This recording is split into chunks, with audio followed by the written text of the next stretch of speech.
Now, before we get started here, I wanted to talk about some stuff that's going to be coming up since Anime NYC will be happening in May, and hopefully I'll be going as a member of the press.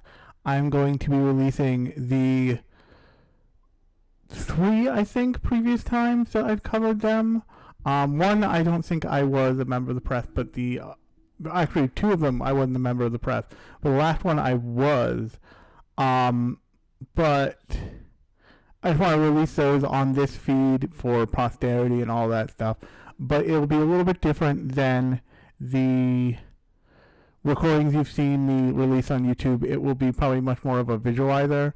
Maybe I'll throw together a slideshow of, photos from that year, so there's something on screen, but it will be way less audio visual, just so you know. And on that note, there's a couple other things I've got going on. Obviously, you can always subscribe to the podcast on wherever you listen to podcasts if you want to listen to me instead of watch me here on YouTube. And if you're listening and you want to watch on YouTube, that goes the other direction too. The podcast is available as a YouTube video every week. It should release at the same time as the podcast goes live. I usually get the scheduling on that pretty okay. But the last thing I want to draw your attention to is I just finished the first season of a webcomic thing that I came up with called Bullshit News, which is all about all the stuff that drives us all nuts a little bit in the background of life. And if you're at all interested in reading someone just have catharsis through the form of a webcomic, definitely go check that out. You can just find it by searching Bullshit News on Webtoons, and you'll find all 12 episodes of the first season. I'm not sure when I'll be coming back to that, but the first season is up there in its entirety, so go check that out. Now let's jump into the synopsis with our lovely assistant I of what we'll be talking about, and that's a little show from 2000 that started its manga started in 1996, and its show, I believe, started in 2004, and that's a show called Inuyasha.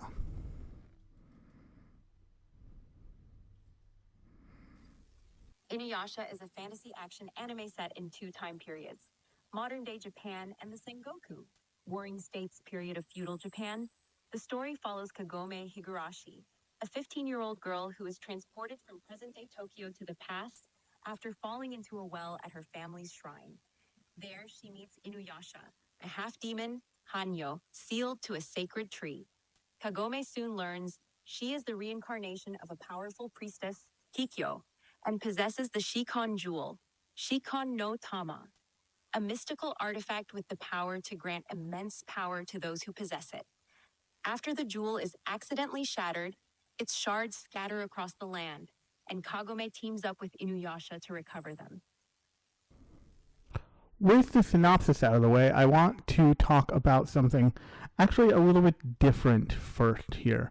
First, I want to talk about Rumiko Takahashi, the creative force behind not only this show, Inuyasha, but a lot of other shows.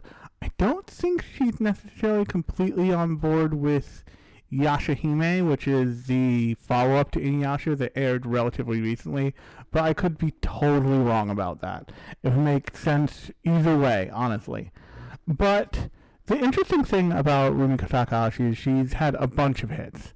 She had Urusei Yatsura, which was her earliest major work, but she's also had things like Maison Ikkoku. She's had, obviously, Inuyasha. She's had the kind of biggest one in America you would know, especially if you were an otaku around my age, is you would know Ranma 1/2. And Ranma 1/2 was ubiquitous when I was a kid. It is kind of a real Hall of Famer, so much so that it was actually remade fairly recently by Netflix and I believe Studio Mappa. And really expanded on in that particular remake. I'm not sure if I talked about it on the podcast yet, but you can go check that out on Netflix right now, actually. I also think that you can watch some, if not potentially all, of Inuyasha over on Netflix, but don't quote me on that one. So the thing to know about mangaka and about the manga industry that is, I don't want to say unique, but interesting, is there are connections in all kinds of different ways that you would never expect. For example, I believe that the person who writes Beastars is actually related to the person who writes Baki. And what I mean there is that the kind of like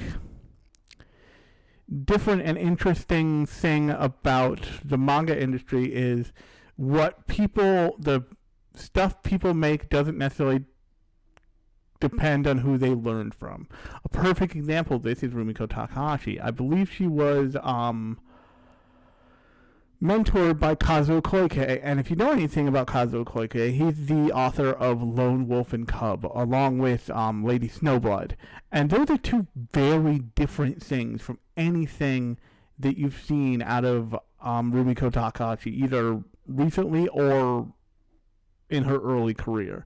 So, and I believe what she did was she actually went to one of his manga courses and was a formal student of his, not even like a personal mentorship, like sat in a class with him. And that's something that happens a lot in the manga industry now. There are schools you can go to learn how to become a mangaka and to learn all the like trappings of you're making a story and you want it to go a certain way and you want it to be able to, you want to learn how to package something to be pitched for syndication in one of the big manga magazines.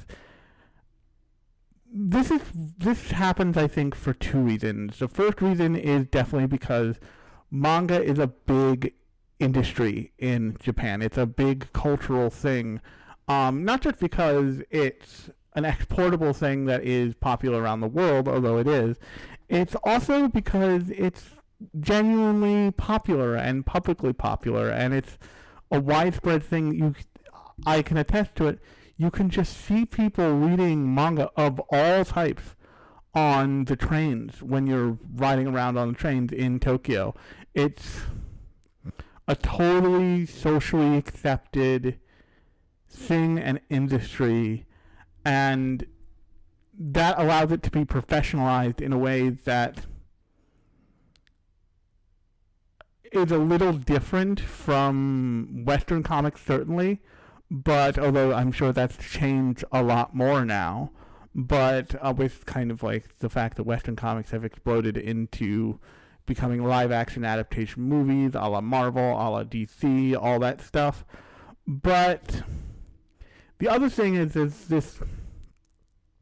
this fundamental respect for art and artistry and craft around the world that doesn't always translate in America, where I'm currently recording from. And what I mean there is that there's a history of seeing crafts and the arts and the arts and crafts, for lack of a better like setup there, as a useful career to go into and a worthwhile endeavor that isn't always thought of as such in certainly America.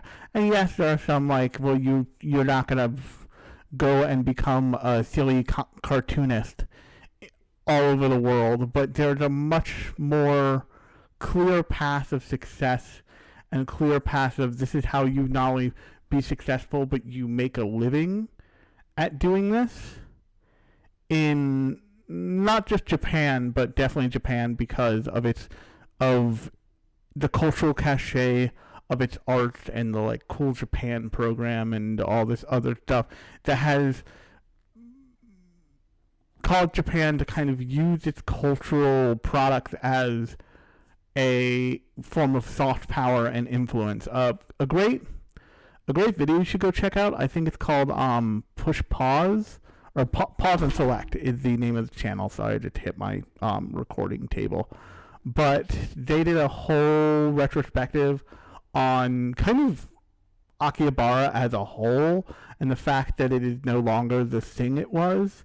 But in that, they talk about like Cool Japan and what it was and the positive and negative effects of it. But that's all to say that you can be an artist in Japan and you can become a manga artist in a way that is much more defined much earlier than it is in America. So in America, you would go from middle school into if you were at best as an artist, you would go into actually a what's called a magnet school or a charter school, which are schools that specialize in not only giving you basic education but training you in the thing that you're interested in, but not so specifically that it's like this is your career kind of deal.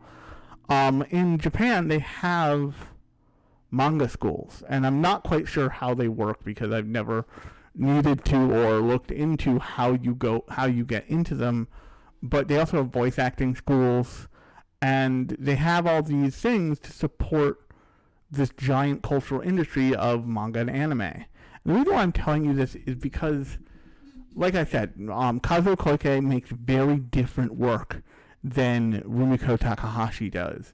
But Rumiko Takahashi's like craft was learned. It wasn't necessarily always natural. Yes, there's some amount of natural acuity there, obviously, but there's this great myth of creators, especially the creators who are like these massive luminaries and giants in the industry.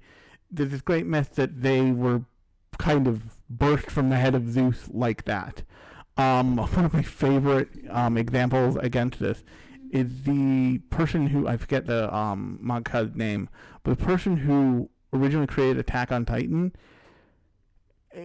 kind of doesn't know how to draw in the first couple volumes of Attack on Titan. He gets better later on down the line, from what I understand, but he kind of just like, it's a lot of scribblings and like, it's got very, what's it called, what's his face who did the Dark Knight and who doesn't know how to draw hands or feet, but it's got a very, very much a feel of that. Like, he had the story and he had the rough outline of the character, but the art was kind of the thing that came last. And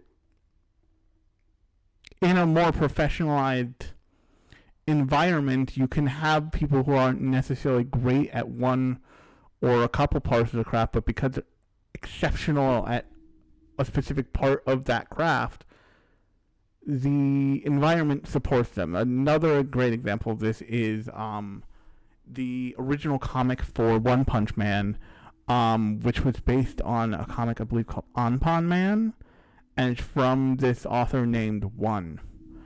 And the original comic for One Punch Man is not very well drawn by a traditional manga level standard. And so a really talented mangaka straight up went to him and said, like, this thing's incredible, I love it, let me help you draw a better version of it. And if you go and read One Punch Man in Weekly Shonen Jump, it's very much formatted like a web comic instead of like a traditional manga. It had big, long panels and big, wide panels that you wouldn't necessarily encounter if this thing was thinking about being in a book format. I'm sure it's also published in a book format, but it's just really interesting to me that like somebody like One is treated the same way as many other mangaka, like like any other manga, even though he may not have the same style of quality of art that even that Rumiko Takahashi does or that Kazuo Koike does, and it takes a lot of industry confidence to just be like, no, there is no real standard of look and vibe that we're going for here. And that's not to say that lots of places don't, that lots of people don't chase a standard or a vibe. There are people who chase the standard and vibe of Rumiko Takahashi work. But it's to say that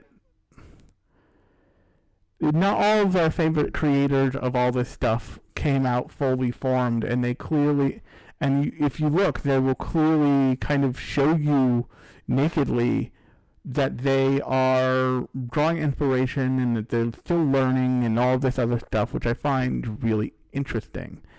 Now, here's where I want to talk about Rumiko Takahashi's work as a whole here for a little bit.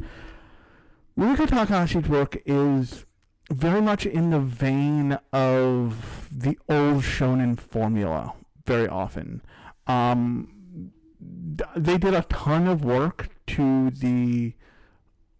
Ranma, to the Ranma remake, to kind of confine it to a seasonal structure, and it doesn't quite work in my opinion. It's not like Ranma gets its vibe from being this absolute never-ending torrent of nonsense. A character like Hokusai, the like weird little pervert of a grandfather master to Genma and I forget Akane's dad's name, but he really works because he shows up and it's a problem for a while. You know, Shampoo and like all of these other characters in Ranma pile on over time, but also never go away. So there's a character later on in Ranma, spoiler alert for Ranma 1/2, you can go find the original like 224 episodes or something. But there's a character in Ranma 1/2 pretty late in the series actually named Ukyo. And Ukyo is an okonomiyaki chef with a giant metal spatula, and that metal spatula is what she uses to cook. But once she's in the cast, and the show works her, and the show and property works her into parts of the story, and she becomes like one of the gang kind of thing. The same is true of Inuyasha, because like I said, Inuyasha came out in 2004, I believe, and that meant that it was in a very different time for the way that anime, and especially Shonen Jump style anime. Actually, Inuyasha ended in 2004. It started in the year 2000, but it was continuous. It was never ending. Yes, there are technically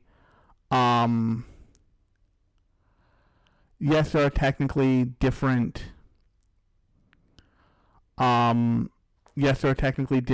what was I going to say? Yes, there are technically different vibes to Inuyasha than your typical shonen show. And yes, there are different arcs in Inuyasha, but and technically different seasons is really what I was going to say. There it is. Pardon my brain skip there. But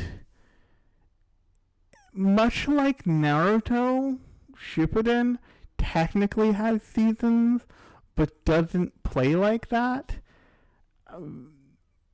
The arcs in Inuyasha don't play like that.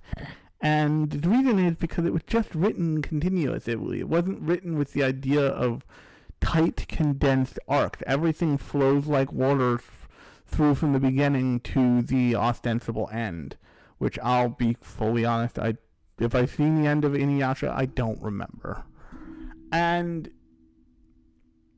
the kind of like shonen seasonal formula that we see now with things like with things less like solo leveling, but more like with things like Most of My Hero, with things like the arcs in Demon Slayer, really came about with that era of shonen, that was largely helmed by My Hero Academia. My Hero Academia, in my opinion, is kind of the best at this, kind of the best at letting the kind of the seasonal structure take over in the anime, at least. And the reason for that is that it's a very different thing. It's a very different format from something like, say, a Dragon Ball Z, which once again has arcs and seasons technically, but it all kind of like hops from one to another. Even the fillers kind of are organized into what that thing is. But in My Hero Academia, you have really definable seasons that are so definable that they have essentially OVAs in between seasons as kind of like bookends to each season. I've talked about my favorite one of those, which is the first one, which is all about Twice and what it's like to have a really like debilitating and probably degenerative quirk in a world where everybody has quirks. What does that mean? But Inuyasha kind of definitely starts with Kagome falling into the well and all that stuff, and then just keeps going. And a lot of people's kind of disgust and annoyance with Inuyasha is something similar to that same feeling you get, that everyone gets with every Rumiko Takahashi work, and that is that it's very soap opera like, and most Rumiko Takahashi works have a few things very in common. First off, they're very soap opera-esque, which makes a lot of sense. I've heard that the most expensive thing she owns is a massive TV that she watches East Asian soap operas on, which I find hysterical because she is very wealthy. But so they're very soap opera like. They're very often like love triangle based at the very least. Oftentimes they go beyond that, and there's multiple suitors. The thing that makes Inuyasha unique is that Kagome feels like the main character from the word go.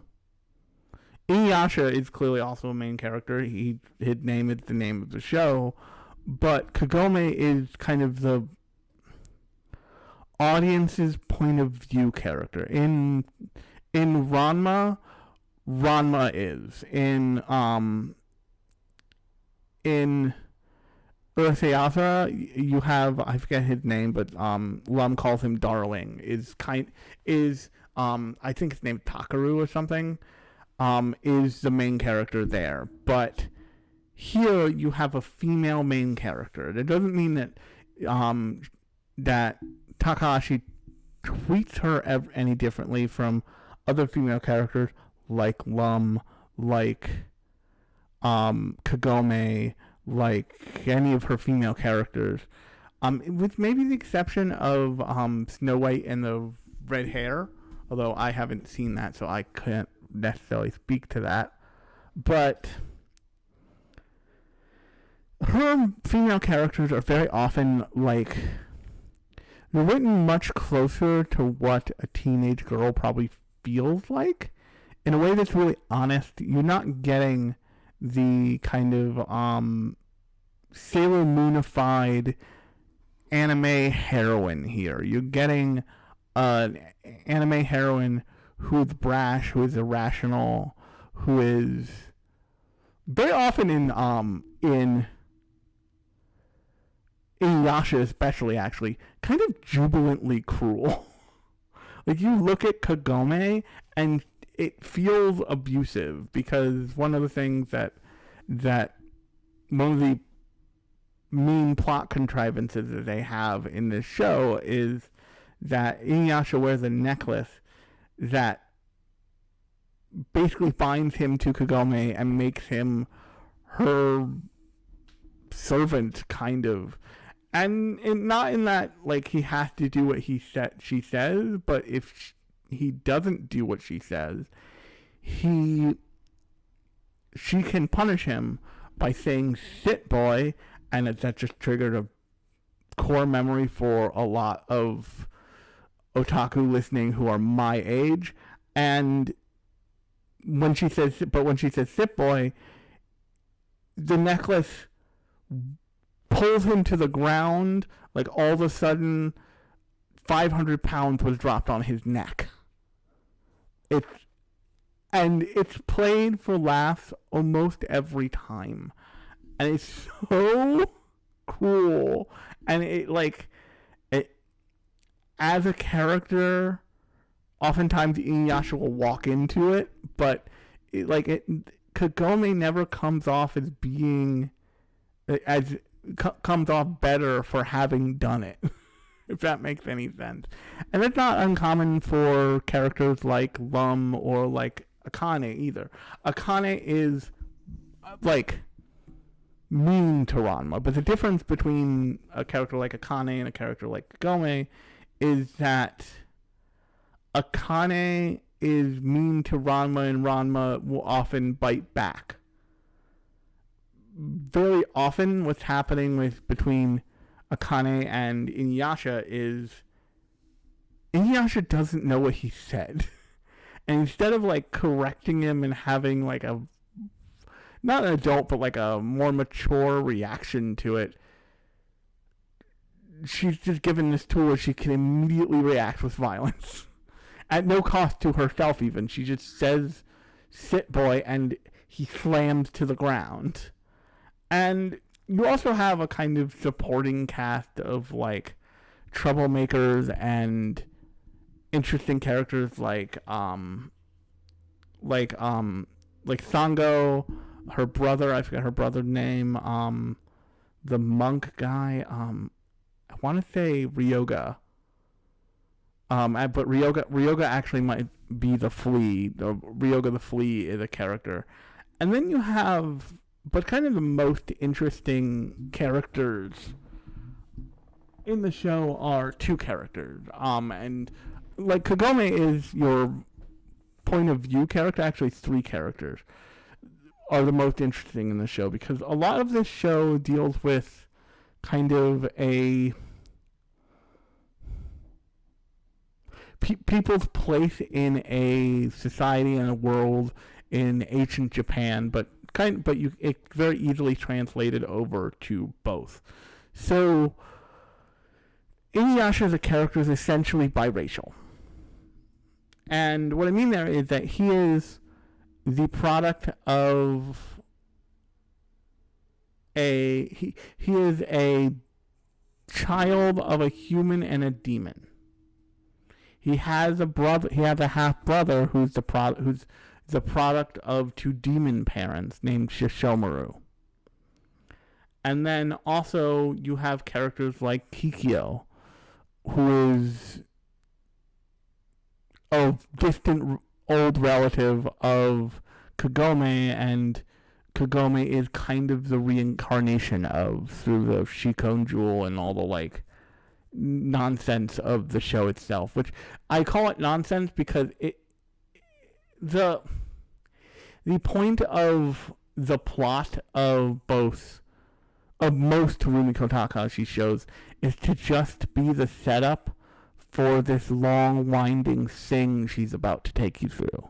And the Shikon Jewel shattering and getting all the pieces is no different in terms of Inuyasha and what it means for a story. It's less consequential than it feels in the moment, but because the show is actually pretty successfully shonen action coded, where Ranma is much more, it's still shonen action coded, but it's much more romance coded than Inuyasha is to a significant degree. And that's even more true of Urusei Asura and Maidon Ikoku. Like, Maidon Ikoku is a romance. Inuyasha is a slapstick romantic comedy, but um, if I had to put Inuyasha in like a very specific place, it's a romantic action comedy. And the action part is important because it's the thing that invests you in the like very basic plot of we gotta collect all the parts of the thing to save the world and stop blah blah blah blah blah blah blah blah blah blah Naraku from taking over the entirety of history and blah blah blah blah blah. But what is ostensibly in focus for much of the show isn't the Naraku stuff or even or any of the antagonistic stuff. It's, even though that is certainly there and that is really forefronted, it is the relationships between the characters. And I'm not just talking about romantic relationships like like Sango and the monk guy, or even the very unhealthy, let's call it, romantic relationship between Kagome and Inuyasha. I'm talking about relationships like Inuyasha and his brother, like Kagome and Kikyo, because Kikyo eventually gets basically revived, or even Kikyo and Naraku, who the show and manga, I would imagine, pretty unequivocally say like they were a thing. For a time, they were definitely a thing. And the interesting thing there is that you have this show that is kind of smuggling romance in alongside at the main point, in alongside its shonen action battles, and that's like the Inuyasha's sword, which I think is called the Tensaiga, or like just the character and vibe of Shishomaru. This is a really interesting thing to do with the anime, I think, does well, and that is to sit a viewer down who wants to watch, say, an action show with big fights, and then say like, yeah, you're gonna watch an action show with big fights, but we're also going to, along the way, give you a little romance, give you a little mystery or something like that, where you can expand your palette kind of gently without forcing it open, or without just sitting you down and showing you a romance show, or showing you a mystery. It's like, oh, you want. And actually, I think on the mystery end, Dan does a really good job of this. You want shonen action? Here. It's also a sci-fi mystery show. And it shows like Dan, and in the case of romance, shows like Inuyasha have a much wider and more engaged audience because they're capable of doing that. You know, there's multiple kinds of Inuyasha fans. There are people who just love the like endless fighting and all that stuff in Inuyasha, and then there are also people who are into Inuyasha, into Shishomaru. There are also people who are much more involved for the story angle and for the shoujo-ness of it all, because this show kind of had equal parts shonen action and shoujo romance, or even shoujo action. But once again, because of the way Rumiko Takahashi writes her characters, she avoids this the kind of trap of creating a Sailor Moon character constantly. One of the best things about the author who created about Yu Yu Hakusho, in my estimation, is Kuwabara's older sister. I forget her name, because he's married to the person who created Yu Yu Hakusho, is married to the woman who created Sailor Moon, and they, I believe, have their desks pushed together in their house, and very often work next to each other. And if you've seen Hunter x Hunter, you look at a character like Bisky, and Bisky is very much his take on something his wife might make. But if you look at Kuwabara's older sister in Yu Yu Hakusho, she's like a failed Sailor Moon character. She's like a failed, or listless, not even failed, listless shoujo romance character, shoujo action character. And the show kind of knows that and uses her like that to a large degree, especially in the Dark Tournament section. But that's not a problem, but that treatment is completely ignored in Rumiko Takahashi works, and definitely in Kagome. Kagome is not a girl who needs saving. Kagome is not a, like, doesn't have this, like, weakness of, like, and I'm not saying that, like, shoujo romance characters have this either, but what I am saying is there's, like, a girliness to, Usagi in Sailor Moon. There's a girliness to a lot of these shoujo action characters. Kagome is much more of a modern anime girl, so to speak. She's girly, certainly, but she's less performatively girly, if that makes any sense. She seems like, and I'm thinking of my friend Kie here.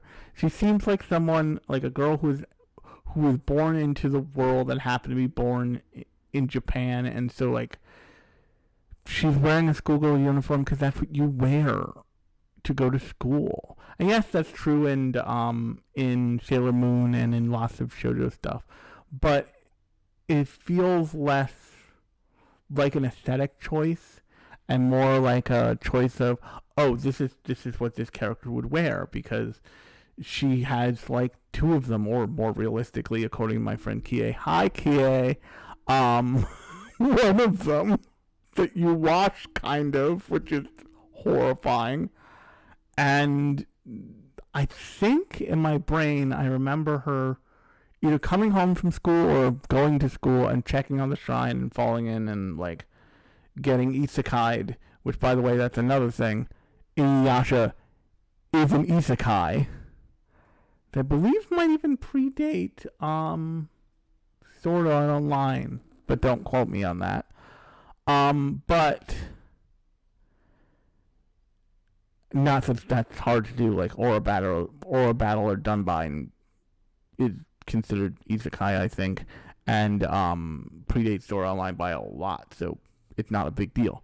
But there's a much more casual vibe to the character of Kagome, or the character, or any of the Rumiko Takahashi female characters, leads or otherwise, that lets them be much more dimensional and interesting, even if they are, like, stereotypical, almost in the way that Ken Akamatsu female characters can be stereotypical. Like, if you look at Kitsune from Love Hina, she is very much of the same ilk as Nobiki from Ranma. Except Nobiki is a, like, weird, shitty teenage girl who's, like, selling pictures of her sister for money, which is wild. But, which is a real thing that happens in that show. We'll get to it eventually.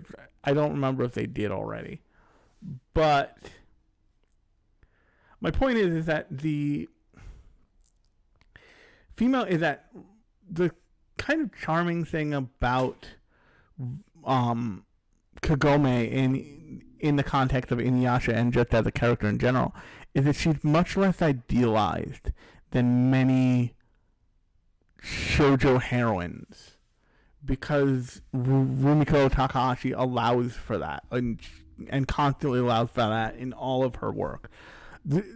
She doesn't feel as mean as even Lum does or possessive as Lum does, but she does feel emotional. She does feel like hormonal, and it feels obviously stereotypical and not necessarily like the kindest portrayal of, teenage girls, but it's also coming from somebody who was a teenage girl. So she has this kind of understanding of like, yes, I want to portray what a real teenage girl would be like with all the rough edges included, but I also want to hype it up for some form of comedy at the very least.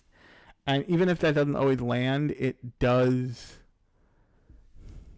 elicits a different feeling and a much more true feeling of connection than a character like Usagi ultimately does. Because yes, Usagi is a great character and a great female lead, but the point of that is absolute.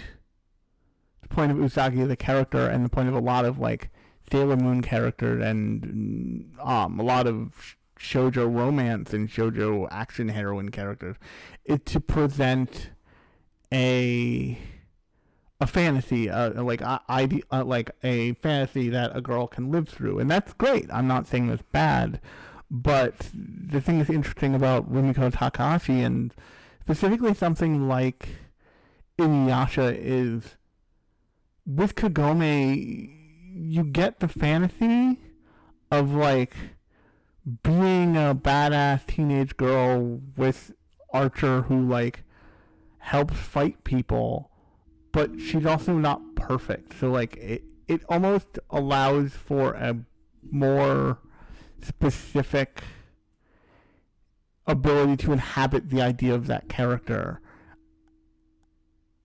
and not feel like, oh, I'm not exactly like Usagi, so it doesn't vibe with me, because like Usagi never, not that she like never throws a fit or something, but she always makes dreamy eyes at the person she likes. There's very little real conflict there. Whereas like more often than not, Kagome is fighting with Inuyasha. Everybody understands that like they have a thing for each other, like they are in love, but they are not wired on the same wavelength, so they don't always get it when it comes to each other. And it's just, and don't get me wrong, the lack of a seasonal structure creates this never-ending nightmare of a show that goes on for so long you never quite see an end. I mean, like I said, I've never seen the end of Inuyasha. Apparently it happened because there's a sequel, Yashahime, that I don't think ever finished. I think it got canceled after a period of time. But because of that lack of a seasonal structure and because of like Rumiko Takahashi's tendency to not end her stories either well or at all, the thing just goes on forever. And this is the quality that people like in Rumiko Takahashi's stories, but it's also just a lot. Like Urusei Asura goes on forever. Meizan Ikoku goes on forever. Ranma goes on forever. She writes these stories and they get popular enough where they can just keep going and keep running and all this other stuff. And that's a skill, but it gets exhausting because and especially I think it got exhausting in Inuyasha, even at the time, because what you start to see is you start to see these patterns emerge in these characters, and the story isn't allowing them to move, to progress. So you have characters like Shishomaru who are like slowly becoming a different person and a better person and more interesting and like all this other stuff. But he's not allowed to progress in quite the way you want out of him. Same thing with the relationships. Definitely same thing with the relationships. So a really interesting thing about the remake of Ranma is in the remake of Ranma, the will they won't they thing feels, in the first season that they released, very authentic and much tighter than you remember it. And the reason why it feels that way is because you're not just barreling through the show. It has like a start and an end. And so the like conflicts feel like they can resolve, and like there feels like personal growth there and all this stuff, where in the original Ranma one half, it feels endless, and the will they won't they feels like a thing you have to deal with. And that's true in Inuyasha as well. I get fatigued watching Takahashi stuff. That's why I never last very long doing it, because watching it, I know that like Kakeru is never gonna get with any of the girls he likes, including Lum. You know, that stuff can't happen. A show that I'm thinking about talking about that's airing right now is The Gorilla God's Go-To Girl. And the really interesting thing about that show to me, is that it just establishes the main relationship pretty quickly. And it's like, no, this is what we're doing. We're not doing the like typical shoujo drag it out romance thing. We want a much more defined romance that feels sweeter and more wish fulfillment-y than lots of shoujo rom-com stories tend to do. And that's something that I've noticed in a lot of more modern shoujo stuff, is that they want to get past the coupling thing. A much earlier version of that I can think of is His and Her Circumstances. They get the main characters of that show dating pretty quickly, and then they deal with the complications of that and like the like friend group aspect of that and all that stuff on down the line, in a way that something like Inuyasha, or once again really any Rumiko Takahashi thing, just isn't interested in doing, because it's just not interested in that thing. It's interested in the especially in Inuyasha, it's interested in the possibility of cementing the relationship, but it has no interest in telling you, in showing you that happening, which is really interesting, because of all of Rumiko Takahashi's work, I think it's the only one that has ever gotten a sequel, and that is in the form of, once again, Yashahime, that revolves around the main characters, the main cast, next generation kids who are working through something in the Inuyasha world. Anyway, this is where I'm going to leave it, but if you like the show, be sure to subscribe and hit the notification bell in the above the box with the words underneath, so you can know whenever a new episode comes out. And like I said, subscribe to the channel, or subscribe in whatever your podcast app of choice is. But yeah, I will see you guys next time.